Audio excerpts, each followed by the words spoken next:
กองประชุมใหญ่ครั้งที่2สมาคมนักธุรกิจหนุ่มแขวงจำปาสักจัดขึ้นในท้ายอาทิตย์ผ่านมาเพื่อสรุปตีราคาขึ้นอย่างหอบด้านและเลิกเซิงในการจัดตั้งปฏิบัติเวียกงานในซุ้มปีผ่านมาและวางทิศทางแผนการแต่ปี 2024 หา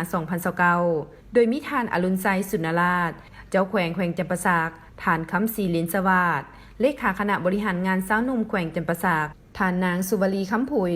ว่าการแทนประธานสมาคมนักธุรกิจหนุ่มแห่งชาติลาวและภาคส่วนเกี่ยวข้องเข้าร่วมท่านนางบุญเฮืองแครอลิดดังประธานสมาคมนักธุรกิจหนุ่มแขวงจำปาสักได้ให้ฮู้ว่า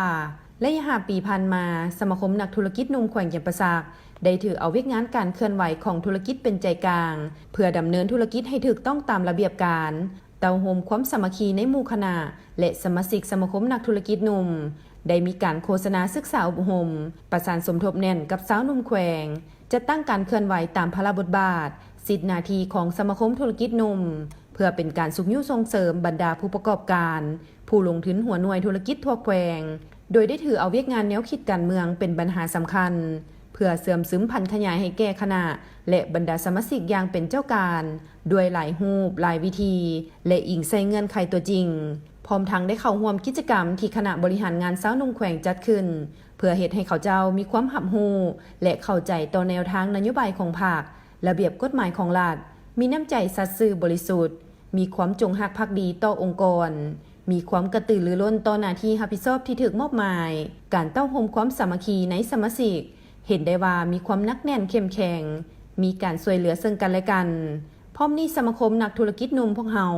ยังได้ประกอบส่วนให้การช่วยเหลือสังคมก็คือภายในแขวงจำปาสักรวมมูลค่าประมาณ330 ล้านกีบ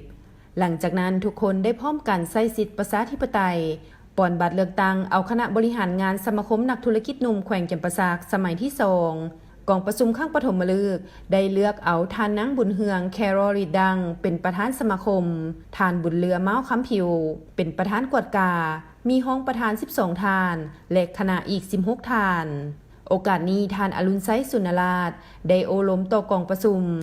โดยทานได้เน้นให้สมาคมนักธุรกิจหนุ่มแขวงสุดใหม่นี้เพิ่มทวีความเข้าใจการเมืองแนวคิดเพื่อเป็นเข็มชี้ทิศเนียงทางความสามัคคี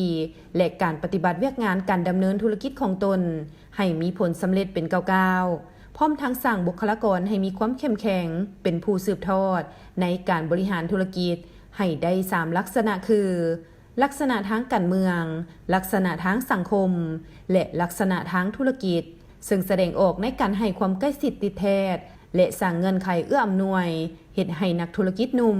ได้มีโอกาสในการเคลื่อนไหวเวียกงานของตนอย่างสะดวกและเป็นไปตามระเบียบกฎหมายอย่างถูกต้อง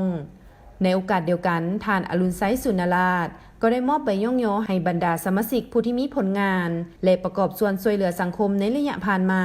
พร้อมทั้งมอบโล่รางวัลนักธุรกิจหนุ่มดีเด่นแขวงจำปาสักและใบเกียรติคุณของสมาคมนักธุรกิจหนุ่มแขวงจำปาสักตื่มอีก